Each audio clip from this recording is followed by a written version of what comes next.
और बार shoot out at Dhanbad की तो 1990 के दशक में उत्तर प्रदेश में जिस माफिया राज की नींव पड़ी, अब उसकी एक एक ईंट उखाड़ी जा रही है। बीते 6 सालों में कई माफिया मिट्टी में मिले, कई सलाखों के पीछे पहुंच गए और आज इसी लिस्ट में एक और नाम जुड़ गया। उत्तर प्रदेश के शूटर का धनबाद जेल में से मार दिया गया, ठीक उसी तरह जैसे बागपत जेल में मुन्ना बजरंगी को मार गिराया गया था।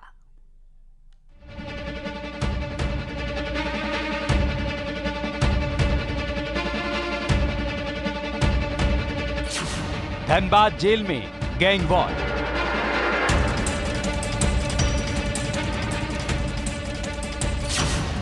यूपी के शूटर का धनबाद में कत्ल।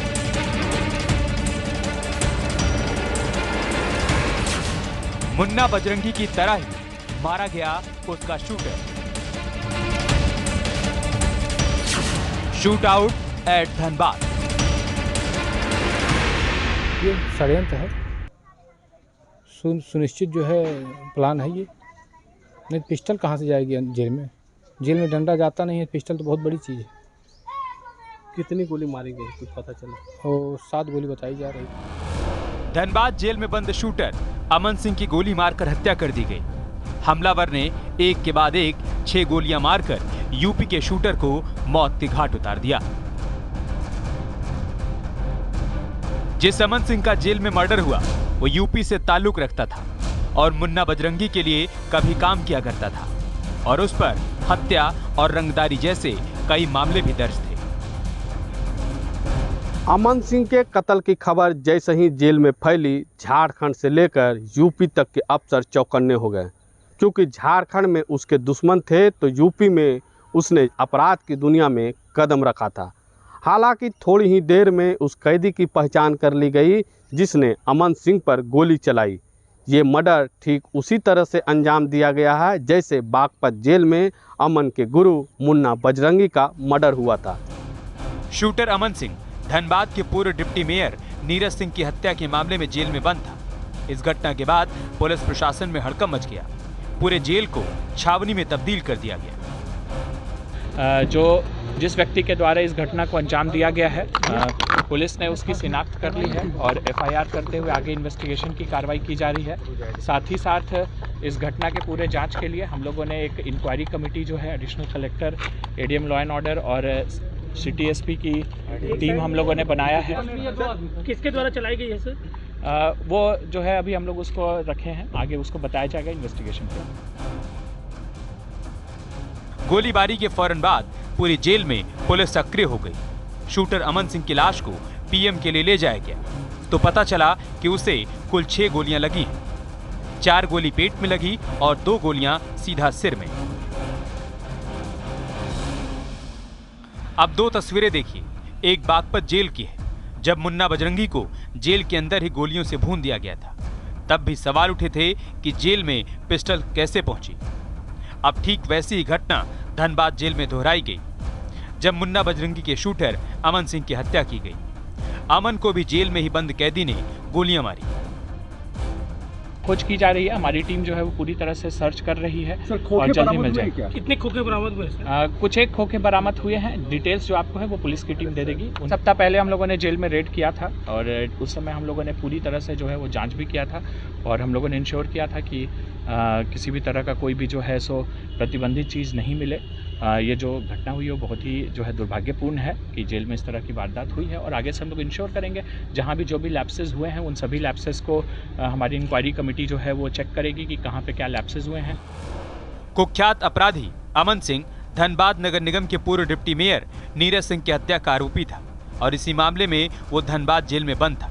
नीरज सिंह की पत्नी पूर्णिमा नीरज सिंह वर्तमान में झरिया से कांग्रेस की विधायक भी है।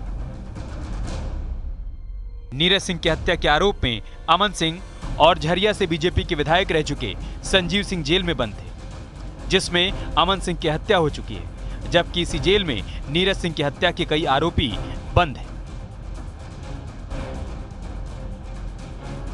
जबकि नीरज सिंह की हत्या के कई आरोपी इसी जेल में ही बंद हैं। दूसरी तरफ छोटू सिंह नाम के अपराधी ने अमन सिंह की हत्या की जिम्मेदारी ली। यानी जिस अमन सिंह को मारा गया उसे मारने वाले ने खुद सामने आकर जिम्मेदारी ली। तो इसे क्या गैंगवॉर की शुरुआत समझा जाए? आखिर एक अपराधी दूसरे अपराधी का कत्ल करता है और फिर खुलेआम उसकी नुमाइश भी, तो उसका मकसद क्या है? 3 बजे के आसपास ये खबर आई कि जेल में एक व्यक्ति की हत्या कर दी गई है। उसमें हम लोग आकर के हम लोगों ने जांच किया और पाया कि एक व्यक्ति की हत्या की गई है। अनुसंधान के क्रम में हम लोगों ने जो जिसने हत्या को कारित किया है उसकी गिरफ्तारी हम लोग सुनिश्चित उसको हम लोग चिन्हित कर लिए हैं। फर्दर इन्वेस्टिगेशन हम लोग कर रहे हैं। जानकारी क्योंकि अभी हम लोग जो सारी जानकारी हम आपके साथ शेयर करें। अब जरा उस कहानी को भी समझ लेते हैं जिस मामले में अमन सिंह धनबाद की जेल में बंद है। डिप्टी मेयर और कांग्रेस नेता नीरज सिंह की शूटरों ने 22 मार्च 2017 की रात को गोली मारकर हत्या कर दी थी। इस हमले में नीरज सिंह को लगभग 25 गोलियां लगी थी। नीरज सिंह कुछ समझ पाते तब तक हमलावरों ने करीब 100 राउंड फायरिंग की। इस शूटआउट में AK-47 जैसे हथियार का इस्तेमाल हुआ था। तब नीरज सिंह की हत्या में तमाम अपराधियों के साथ अमन सिंह का भी नाम आया था और वो इसी मामले में धनबाद की जेल में बंद था। Bureau report, news 18।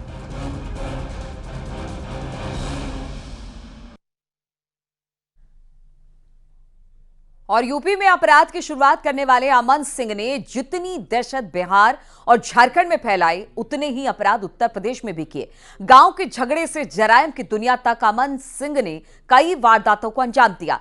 लेकिन मुन्ना बजरंगी से मिलने के बाद उसके अपराध का तरीका बिल्कुल बदल गया और यहीं से उसने शुरुआत की सुपारी किलिंग की। अमन सिंह यूपी का शूटर, लेकिन बिहार झारखंड में थी दहशत। जरायम की दुनिया में कैसे इतना बड़ा नाम बना अमन सिंह? अमन सिंह के अपराध की दुनिया में आने की कहानी साल 2010 में शुरू होती है, जब उसने गांव के झगड़े के बाद पहली बार जेल देखी। गांव का ये लड़का शुरू से ही गैंगस्टर बनने की ख्वाहिश पाले था, लेकिन लड़ाई झगड़े के बाद जैसे ही उसे फैजाबाद जेल भेजा गया, पहली बार उसे अपराध का ऐसा मास्टर मिला जिसने अमन सिंह को शूटर अमर सिंह बना दिया। कहा जाता है कि फैजाबाद जेल में अमन सिंह की मुलाकात मुन्ना बजरंगी से हुई और मुन्ना बजरंगी से ही उसने जुर्म की दुनिया की ABCD सीखी।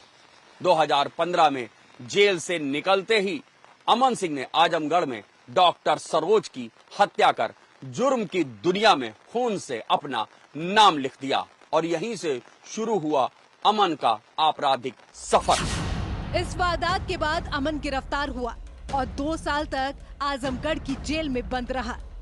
जेल से बाहर निकला तो उसने जुर्म की दुनिया से रिश्ता नहीं तोड़ा, बल्कि अमन सिंह अब पहले से भी अधिक खूंखार हो चुका था। पूर्वांचल की जेल में उसकी मुलाकात कई बिहार के अपराधियों से हुई और यहीं से उसने सुपारी किलिंग का काम शुरू किया। अमन सिंह ने पहले ही तय कर लिया था कि उसे आतंक के जरिए अपराध की दुनिया का बेताज बादशाह बनना है, लेकिन वो सुर्खियों में तब आया जब उसने नीरज सिंह की हत्या कर दी। नीरज सिंह की हत्या के बाद से ही हर किस्म के अपराध में अमन सिंह का नाम आ गया, फिर वो चाहे हत्या हो, लूट हो, रंगदारी या कोयले का काला कारोबार। नीरज सिंह की हत्या के बाद अमन यूपी के बाद झारखंड में भी मोस्ट वांटेड की लिस्ट में आ गया। इसके बाद उसने दर्जनों आपराधिक घटनाओं को अंजाम दिया, कभी पीछे मुड़कर नहीं देखा।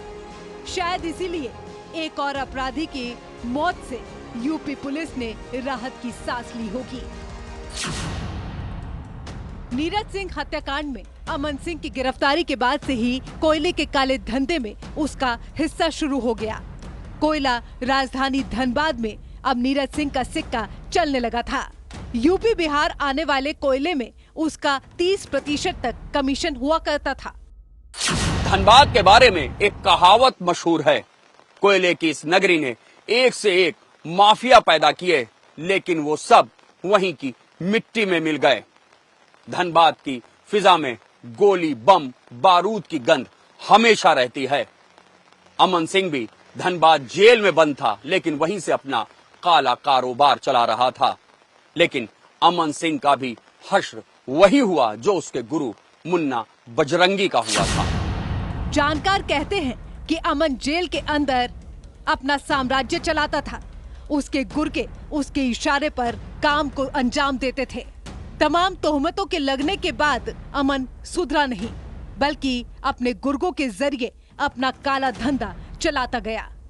दहशत के इस कारोबार के चलते झारखंड के ही कई जिलों में एक जगह से दूसरी जगह उसका ट्रांसफर होता रहा। यहाँ तक कि कई बड़े आईपीएस पर भी इस अपराधी की मदद के आरोप लगे, लेकिन एक दिन उसे भी अपनी मौत की आहट सुनाई देने लगी। अमन सिंह कई बार चिल्ला चिल्ला कर अपनी जान बचाने की गुहार लगा चुका था।